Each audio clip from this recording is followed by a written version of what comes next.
4 കളിയിൽ ആകെ മൊത്തം 19 ഗോള്. വേൾഡ് കപ്പ് തുടങ്ങിയിട്ട് ആദ്യത്തെ high scoring night.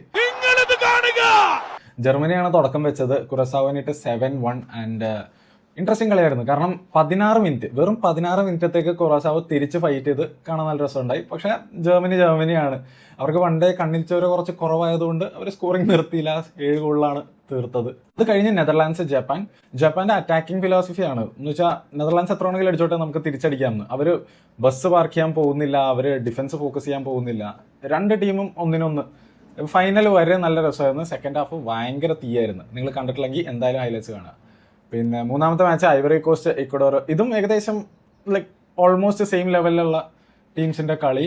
And ഇക്വഡോറാണ് position വെച്ചതും എല്ലാം. പക്ഷേ ഈ കളി ആക്ച്വലി ഗോൾ പോസ്റ്റിന്റെ കളിയായിരുന്നു. രണ്ട് ടീമും നല്ലോണം ഷോട്ട്സ് വെച്ച്. ഷോട്ട്സ് ഓൺ ടാർഗറ്റ് കുറവാണ്, പക്ഷേ അല്ലാതെ ഷോട്ട്സ് കുറേ വെച്ച് കുറേ ഗോൾ പോസ്റ്റ് ഡിനൈ ചെയ്തിട്ടുണ്ട്. And at the end Ivory Coast 1-0 ഒരു ചെറിയ വിൻ പുൾ ഓഫ് ചെയ്ത്.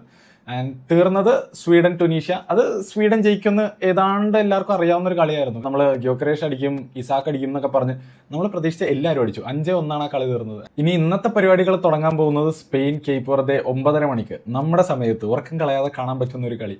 ആൻഡ് അതിൽ പ്രത്യേകിച്ചൊന്നും ഇല്ല. സ്പെയിൻ ക്ലിയർ ഫേവറേറ്റ്സ് ആണ്.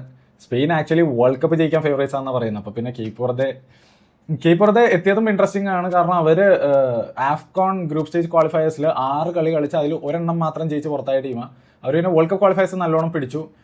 വേൾഡ് കപ്പിന് മുമ്പെയുള്ള ഫ്രണ്ട്ലീസും അത്യാവശ്യം പിടിച്ചിട്ടുണ്ട്. ഈജിപ്തിനെയും ഇറാഖിനെയും വരെ ഓരോ ഡ്രോയിൽ പിടിച്ച് അത്യാവശ്യം ഫൈറ്റിംഗ് സ്പിരിറ്റ് ഉള്ള ടീമാണ്. പക്ഷേ എന്തൊക്കെ പറഞ്ഞാൽ അപ്പുറത്ത് സ്പെയിനാണ് നിൽക്കുന്നത്. പിന്നെ ഒരു ഇൻട്രസ്റ്റിംഗ് സാധനം എന്താണെന്ന് വെച്ച് കഴിഞ്ഞാൽ ഡെക്കേഡുകൾക്ക് ശേഷമാണ് സ്പെയിൻ ഒരു മാഡ്രിഡ് പ്ലെയർ ഇല്ലാതെ ഇറങ്ങുന്നത്. അതെങ്ങനെ സംഭവിച്ചെന്ന് എനിക്ക് ഇപ്പോഴും അറിഞ്ഞുകൂടാ. ബട്ട് മോസ്റ്റ്ലി ബാർസലോണ ഫാൻസിന്റെ സമയമാണ്. കാരണം യമാലാണ് ഇന്നത്തെ എല്ലാവരും നോക്കി നിൽക്കുന്ന പ്ലെയർ. അത് കഴിഞ്ഞ് 12:30 ബെൽജിയം ഈജിപ്തിനെ ഫേസ് ചെയ്യും. ആൻഡ് ബെൽജിയം ഇപ്രാവശ്യം കുറച്ച് അണ്ടർ ദ റേഡാർ പോയിക്കൊണ്ടിരിക്കുക കേട്ടോ. കാരണം ആരും വലിയ ക്ലെയിം ഒന്നും വെച്ചിട്ടില്ല ബെൽജിയം അത് ചെയ്യും ഇത് ചെയ്യും എന്നൊക്കെ. പക്ഷേ ഇവരുടെ വേൾഡ് കപ്പ് ക്വാളിഫയേഴ്സ് പിന്നെ അത് കഴിഞ്ഞ് വാമപ്പ് മാച്ചസ് ഫ്രണ്ട്ലീസിൻ്റെയും റിസൾട്ട്സ് ഒന്ന് എടുത്ത് നോക്കട്ടോ. ഫ്രണ്ട്ലീസ് അവർ 4 കളിയിൽ 14 ഗോളൊന്നും അടിച്ചു കിട്ടിയിട്ടുണ്ട്. പിന്നെ നമുക്കറിയാം ബെൽജിയമിന്റെ പ്രശ്നം. ബെൽജിയം പണ്ട് തൊട്ടേ കഴിഞ്ഞ 2-3 വേൾഡ് കപ്പായിട്ട് ഇൻഡിവിജ്വലി പ്ലേയേഴ്സ് വെച്ച് നോക്കുമ്പോൾ കിടിലൻ സ്ക്വാഡായിരിക്കും. പക്ഷേ ഇവർ ഒരുമിച്ച് കളിക്കുമ്പോൾ എന്തോ ഒരു പ്രശ്നമുണ്ട് അവർക്ക്. ഇപ്രാവശ്യം അങ്ങനെ തന്നെ ആയിരിക്കുമെന്ന് അറിയില്ല, കണ്ടറിയാം. ഓപ്പോസിറ്റ് ഈജിപ്റ്റ് നമ്മുടെ 3:30 സൗദി ഉറുഗ്വായ്. സൗദി കഴിഞ്ഞ 7 കളി ഫ്രണ്ട്ലീസ് ഉൾപ്പെടെ 7 കളിയിൽ ആകെ 1 കളി എന്തോ ജയിച്ചിട്ടുള്ളൂ. ആൻഡ് അത് വെച്ചിട്ടാണ് ഇങ്ങോട്ട് വരുന്നത്. വെച്ച് നോക്കുമ്പോൾ ഉറുഗ്വായ് ക്ലിയർ ഫേവറേറ്റ്സ് ആണ്. പിന്നെ last match Iran New Zealand like ഇപ്രാവശ്യം വേൾഡ് കപ്പിലെ മറ്റേ man of the world cup Tim pain ഇറങ്ങുന്നത് കാണാൻ വേണ്ടിയിട്ട് കുറേ പേര് എന്തായാലും ട്യൂണിൻ ചെയ്യും. പക്ഷേ യു എസ് ഹോസ്റ്റ് ചെയ്യുന്ന വേൾഡ് കപ്പിൽ ഇറാൻ ജയിക്കുന്ന ഒരവസ്ഥ ആലോചിച്ച് നോക്കിയാൽ നല്ല രസമായിരിക്കും കാണാൻ. സോ